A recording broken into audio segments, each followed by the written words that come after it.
నమస్తే welcome to our channel నేను అంకిత నాగార్జున గారు వేణుస్వామి బిగ్ బాస్ కి రాకుండా అడ్డుకుంటున్నారు అని తెలుస్తుంది అయితే వేణుస్వామి ఈ మధ్యన చాలా వీడియోస్ చేసి అలాగే చాలా మంది సెలబ్రిటీల గురించి జాతకాలు చెప్పి ఫేమ్ అయ్యి బిగ్ బాస్ కి రావాలని చాలా ప్రయత్నాలు చేస్తున్నారని చాలా ఎక్కువగా సోషల్ మీడియాలో అయితే వీడియోస్ అలాగే కామెంట్స్ కూడా వచ్చాయి కానీ ఇప్పుడు చూస్తే ఏమో బిగ్ బాస్ కి నాగార్జున గారు వేణుస్వామిని రాకుండా అడ్డుకుంటున్నారని తెలుస్తుంది సో ఈ విషయంపై డిస్కస్ చేయడానికి నాతో పాటు సీనియర్ జర్నలిస్ట్ సిఎస్ఆర్ ఉన్నారు ఆయనతో మాట్లాడదాం హాయ్ సార్ హలో సార్ ఇప్పుడు వేణుస్వామి బాగా ట్రోల్ అవుతున్నారు వీడియోస్ లో ఎందుకంటే ఎక్కువగా ఆయన సెలబ్రిటీస్ గురించి జాతకాలు చెప్తూ ఉంటారు కాబట్టి సో అయితే ఇలా ఫేమ్ అయ్యి బిగ్ బాస్ కి వెళ్ళాలని ట్రై చేస్తున్నారని చాలా మంది అంటున్నారు అయితే ఇప్పుడు బిగ్ బాస్ కూడా సీజన్ 8 స్టార్ట్ అవబోతుంది దానికి నాగార్జున గారు ఇప్పుడు వేణుస్వామి రాకుండా అడ్డుకుంటున్నారని తెలుస్తుంది సో ఇది ఎంతవరకు నిజం అంటారు ఇప్పుడు సీజన్ 8 బిగ్ బాస్కి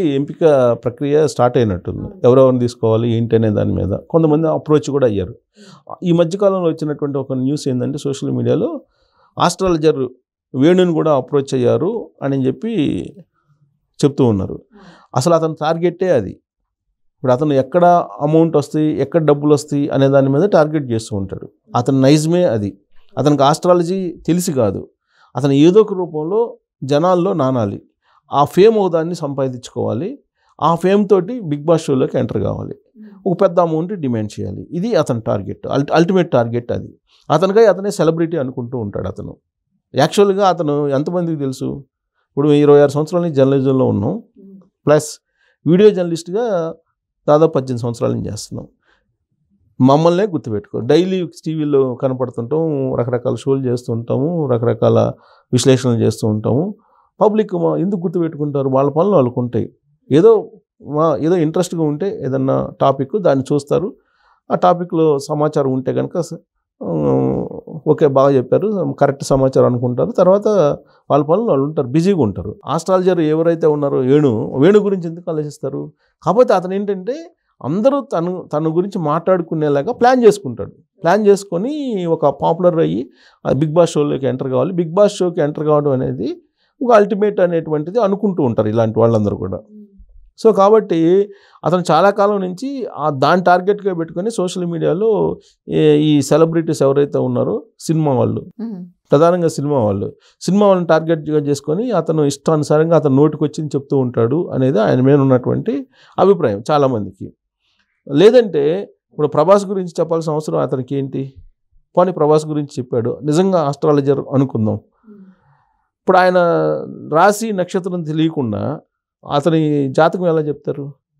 ఇప్పుడు ప్రభాస్ వాళ్ళ మదరే కదా చెప్పింది అసలు ఇతను వేణు చెప్పినటువంటి రాశి నక్షత్రం కానే కాదు ప్రభాస్ది అని చెప్పి అసలు డేట్ ఆఫ్ బర్తే తప్పు అతను చెప్పింది అని చెప్పి ఆవిడ చెప్పారు కదా అంటే నీకు పూర్తి సమాచారం లేకుండా అథెంటిక్ సమాచారం లేకుండా ఒక గాలి మాటలు చెప్తూ నోటి దోలను తీర్చుకుంటున్నాడు అతను నోటి దోల తీర్చుకునేటువంటి ఆస్ట్రాలజర్ అతను అనేది ఇప్పుడు ఈ చైతు అలాగే శోభిత ఎంగేజ్మెంట్ మీద ఆయన ఏదో ఒక జాతకం చెప్పాడు అది చూసిన తర్వాత అందరూ ఇతనికి నోటిదోలు ఎక్కువ ఇతనికి విషయం తక్కువ ఆరాటం ఎక్కువ ఆర్భాటం ఎక్కువ అనేది అభిప్రాయానికి వచ్చేసారు చాలామంది ఈవెన్ కామెంట్స్ కూడా చూస్తుంటే కనుక అవే కనబడుతుంది ఇంకోటి ఏంటంటే అతను అశుద్ధం అలాంటి పదాలు ఉపయోగిస్తుంటాడు ఇతను ఏ అశుద్ధం తిని ఆ విధంగా మాట్లాడుతున్నాడు ఇతను తినే అశుద్ధం ఏంటి అసలు ఇప్పుడు అతన్ని ట్రోల్ చేసేవాళ్ళు లేదంటే అతన్ని విమర్శించేవాళ్ళు గురించి అతను వల్గర్గా మాట్లాడుతున్నాడు సరే అలాంటి వల్గర్ పదాలు మనం వాడం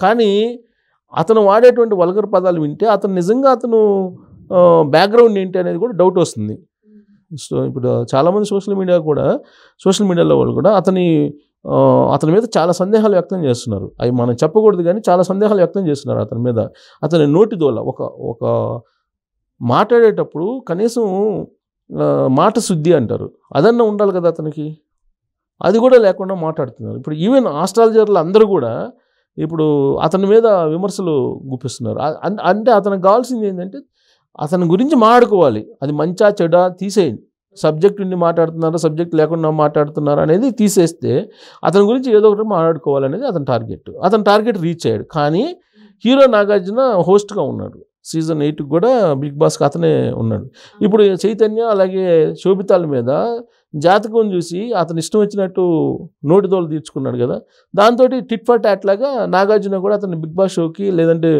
బిగ్ బాస్ ఎవరైతే దాన్ని నిర్వహిస్తున్న నిర్వాహకులు ఇతను ఏదో అప్రోచ్ అయ్యారు ఈ మధ్యకాలంలో అని చెప్పి న్యూస్ వచ్చింది కదా, అసలు అప్రోచ్ కాకుండా అసలు ఇతని గురించి పట్టించుకోకుండా ఒక సూచన చేశారు నాగార్జున అనేది ఒకటి ఇప్పుడు మళ్ళా వినిపిస్తుంది. అంటే ఇవన్నీ కూడా స్పెక్యులేషన్స్, ఇవన్నీ అథెంటికేటిక్గా మనం చూసి నిజంగా నాగార్జున చెప్పాడంటే, నాగార్జున ఆయన హీరోగా లేదా అతను హోస్ట్గా ఉన్నటువంటి ఇది, ఆయనకు ఉన్నటువంటి సెలబ్రిటీ స్టేటస్ ఇవన్నీ చూస్తే ఈ ఆస్ట్రాలజర్ వేణుని గురించి అసలు ఎవరు పట్టించుకోరు. నాకు తెలిసినంత వరకు ఎవ్వరూ పట్టించుకోరు అతని గురించి. ఇతనే వాళ్ళని ట్రోల్ చేస్తూ వాళ్ళ అభిమానులను రెచ్చగొడుతూ ఇతనేదో ఒక గుర్తింపు తీసుకొచ్చుకోవాలి అనేటువంటి ప్రయత్నం చేస్తున్నారు. వాస్తవంగా సినిమా హీరోలు ఎవ్వరు కూడా ఇలాంటి ఆస్ట్రాలజర్ని గుర్తించుకోవాలి అనే టైం కూడా ఉండదు వాళ్ళకి, యాక్చువల్గా ఉండదు. వాళ్ళకి కొన్ని నమ్మకాలు ఉంటాయి, వాళ్ళు నమ్ముతారు కూడా, కానీ వాళ్ళకంటూ పర్మనెంట్గా కొంతమంది ఉంటారు ప్రతి వాళ్ళకి. సో కాబట్టి ఇట్లాంటి వాళ్ళని అసలు దగ్గర కూడా రానివ్వరు వాళ్ళు.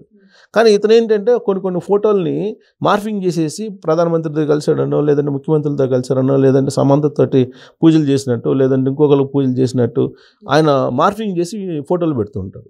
సార్ ఇప్పుడు చూస్తే 2 days బ్యాక్ ఆయన ఒక వీడియో కూడా రిలీజ్ చేశారు, సమంతకి సారీ చెప్తూ అనేసి తెలుస్తుంది అనమాట. ఆ వీడియోలో ఏముంది అనేసి అంటే, ఇప్పుడు సమంత నన్ను క్షమించు, అప్పుడు నీ జాతకం చెప్పడం వెనుక కొంతమంది వ్యక్తులు ఉన్నారు, కొన్ని పత్రికలు కూడా ఉన్నాయి అన్న వీడియో రిలీజ్ అయింది. అంటే ఇప్పుడు నిజంగా ఆయన ఓన్గా చెప్తున్నారా, లేకపోతే ఆయన వెనుక ఎవరైనా ఉండి చెప్పిస్తున్నారంటారా? ఇప్పుడు ఆర్టిఫిషియల్ ఇంటెలిజెన్స్ వచ్చిన తర్వాత ఇప్పుడు అతను వేణు ఆస్ట్రాలజర్ ఉన్నారు కదా, అతని వాయిస్ని వేరే వాళ్ళు అతను చెప్పినట్టే చెప్పచ్చు. తర్వాత ఇతను ఫోటోలు మార్ఫింగ్ చేశాడు అనేది ఆల్రెడీ ఒక ఛానల్లో నా కొలీగే, ఇంతకుముందు నా కొలీగా బయట పెట్టాడు. దానికి సమాధానం చెప్పుకోలేక ఆ షో నుంచి కూడా బయటకు వచ్చాడు ఇతను, దాదాపు 5-6 సంవత్సరాల క్రితం. అసలు ఆ ఫోటోలు మార్ఫింగ్ చేసి పెట్టుకున్నాడని, నువ్వు అసలు ఎప్పుడు కలిసావు ముఖ్యమంత్రిని, లేదంటే పలాని ముఖ్యమంత్రిని ఎప్పుడు కలిసావు, పలాని ప్రధానమంత్రిని ఎప్పుడు కలిసావు, నాకు షెడ్యూల్ చూపించానంటే ఇతను సమాధానం కూడా చెప్పలా. ఆ రోజు ఇంతకుముందు నా కొలీగు, గతంలో మేము ఒక ఆర్గనైజేషన్లో కలిసి పనిచేసాం ఒక టీవీ ఛానల్లో, అతని షోలోనే ఇతను బయటకు వచ్చేసాడు అర్ధాంతరంగా. ఆ రోజు నుంచి నేను టీవీ షోలకి ఇంకా నా బంధు, నేను వెళ్ళను అని చెప్పాడు. తర్వాత చంద్రబాబు నాయుడుకి అసలు రాజకీయ జీవితం ఏం లేదు, ఇక క్లోజ్ చాప్టర్ అని చెప్పాడు. జగన్మోహన్ రెడ్డి 30 సంవత్సరాలు ఆయనే సీఎం ఆంధ్రప్రదేశ్కి అన్నాడు. సీన్ కట్ చేస్తే మొన్న ఓడిపోయిన తర్వాత జగన్మోహన్ రెడ్డికి 11 స్థానాలు వచ్చినాయి. వచ్చిన తర్వాత ఇతను బయటకు వచ్చి నేను ఇక నుంచి ఈ రాజకీయాల గురించి కానీ సెలబ్రిటీస్ గురించి కానీ నేను మాట్లాడను అని చెప్పి మళ్ళీ ఇప్పుడు చైతన్యను తర్వాత శోభిత గురించి మాట్లాడారు. అంటే దాని అర్థం ఏంటంటే ఇతని గురించి పట్టించుకోరు వాళ్ళు. సినిమా వాళ్ళకి అంత టైం ఉండదు, ఇతను ఇలాంటి వాళ్ళ గురించి పట్టించుకునేంత టైం ఉండదు, రాజకీయ నాయకులు కూడా ఇలాంటి వాళ్ళ గురించి పట్టించుకునేంత టైం ఉండదు. అందుకని వాళ్ళు ఎవరి గురించి అయినా కానీ మాడుతూ ఉంటాడు అతను. ఇప్పుడు అమ్మాని గురించి మాట్లాడుతూ, అమ్మాని మొన్న జరిగింది, అనంత్ అమ్మాని అలాగే రాధికా మర్చెంట్ పెళ్లి జరిగింది, మరి దాని గురించి చెప్పొచ్చుగా, చెప్పరు. లేదా ఒక సుప్రీంకోర్టు జడ్జో, హైకోర్టు జడ్జో, లేకపోతే అడ్వకేట్కి సంబంధించినటువంటి వాళ్ళ గురించి చెప్పొచ్చుగా. అంటే ఎవరైతే బిజీ లైఫ్లో ఉంటారో, ఇతని గురించి ఎవరు పట్టించుకోరో వాళ్ళ గురించి చెప్తుంటారు అనమాట. అంటే వాళ్ళేమో ఇతని గురించి పట్టించుకోరు కదా, అందుకని వాళ్ళంటి వాళ్ళ గురించి చెప్పి ఇతను ఏదో ప్రత్యేకమైన గుర్తింపు తెచ్చుకోవాలని ప్రయత్నం చేస్తూ ఉంటారు. ఈవెన్ నాగార్జున కూడా ఇప్పుడు హోస్ట్గా బిగ్ బాస్ షోకు ఉన్నారు. ఆయన చెప్పాడా అని అంటే ఇది కూడా ఒక రకంగా ఆయన పట్టించుకున్నటువంటి దాఖలాలను పట్టించుకోడు కూడా. ఆయన అక్కడేదో ఆయన అభిమానులు ఉంటారు, ఆయన అభిమానులు ఇలా చేద్దాం సరే అని ఉంటారు, ఆ రూపంలో ఈ న్యూస్ బయటకు వచ్చి ఉంటుంది. అంతే తప్ప ఈ ఆస్ట్రాలజర్ వేణుని ఎవరు పట్టించుకుంటారు? ఇప్పుడు సోషల్ మీడియాలో ఓపెన్ చేస్తే బ్రహ్మశ్రీలు చాలామంది ఉంటారు. బ్రహ్మశ్రీ పేర్లు, అసలు బ్రహ్మశ్రీ ఎవరు, బిరుదు ఎవరు ఇచ్చారో తెలియదు. బ్రహ్మశ్రీ అని పెట్టుకుంటారు ముందు, తర్వాత పేరు పెట్టుకుంటారు. అలాగే ఆస్ట్రాలజర్ పేరు పెట్టుకుంటారు, పక్కన స్వామి అంటారు. స్వామి అంటే ఏంటో తెలియదు, ప్రతి వాళ్ళు స్వామి, అందరూ స్వామి పెట్టుకుంటారు, తగిలి చేసుకుంటారు స్వామి. ఆ స్వామిని ఎందుకు పెట్టుకుంటారో వాళ్ళకే తెలియదు. అందరూ స్వామి అని పిలుస్తారు, ఇంకా స్వామి అంటారు. సో అందుకే నేను ఆస్ట్రాలజర్ వేణు, ఆస్ట్రాలజర్ కూడా కాదు, ఆస్ట్రాలజీ రూపంలో ఆస్ట్రాలజీని అడ్డు పెట్టుకొని ఒక అనలిస్ట్, అతను అనలైజ్ చేసే అతను. అంతే తప్ప అతనికి ఆస్ట్రాలజీ గురించి కూడా తెలుస్తుందని చెప్పి పూర్తిగా నేనైతే అనుకోను అతను చెప్పేటువంటి మాటలు. ఎందుకంటే రకరకాల ఈ మధ్యకాలంలోనే చాలా చాలా ఆయన చెప్పినవన్నీ ఏది జరగలేదు. ప్లస్ ఏదన్నా ఒకటి జరిగితే అది నేను చెప్పాను అప్పుడు అని అంటాడు. ఆయన వీడియోలు ఎవరు చెక్ చేస్తారు? నువ్వు చెప్పింది తప్పనో లేదా నువ్వు చెప్పింది కరెక్ట్ అనే. ఇప్పుడు మనం ఉన్నాము, ఆయన వీడియోలు చెక్ చేస్తామా? ఆయన వీడియోలు చెక్ చేసేంత టైం మనకి ఎందుకు ఉంటుంది? ఉండదు కదా. కాకపోతే ఏంటంటే పొల్యూషన్ ఒకదాన్ని విడుదల చేస్తున్నాడు, ఒక పొల్యూషన్ విడుదల చేస్తున్నారు జనాల మీదకి. అది చూసేవాళ్ళు చూస్తున్నారు. అదే అతనికి కావాల్సింది కూడా అదే. ఇప్పుడు అతనికి కావాల్సింది ఏంది? తన గురించి మాట్లాడుకోవాలి. సో ఒక పొల్యూషన్ నోటితోలు తీర్చుకుంటున్నాడు. ఆ నోటితోలని నమ్మేవాళ్ళు నమ్ముతున్నారు, ఫాలో అయ్యేవాళ్ళు ఫాలో అవుతున్నారు, విమర్శించే వాళ్ళు విమర్శిస్తున్నారు. ఏది జరిగినా కానీ తనకు కావాల్సింది అల్టిమేట్గా అందరిలో ఒక గుర్తింపు లేదంటే ఒక చర్చ నడచాలి. దాన్ని బేస్ చేసుకొని కమర్షియల్గా దాన్ని డబ్బు రూపంలో కన్వర్ట్ చేసుకోవాలి. ఇది అతని టార్గెట్. కాబట్టి అతని ఆశలు నెరవేరేటువంటి రోజులు పోయాయి. ఇప్పుడు జనాలు ఊరికే ఎంటర్టైన్ చేస్తారు, చూసి కొద్దిగా వాళ్ళు కూడా టైంపాస్ అంతే తప్ప అతన్ని సీరియస్గా గుర్తించుకునే పరిస్థితికి సమాజం ఉంటుందని నేనైతే అనుకోను.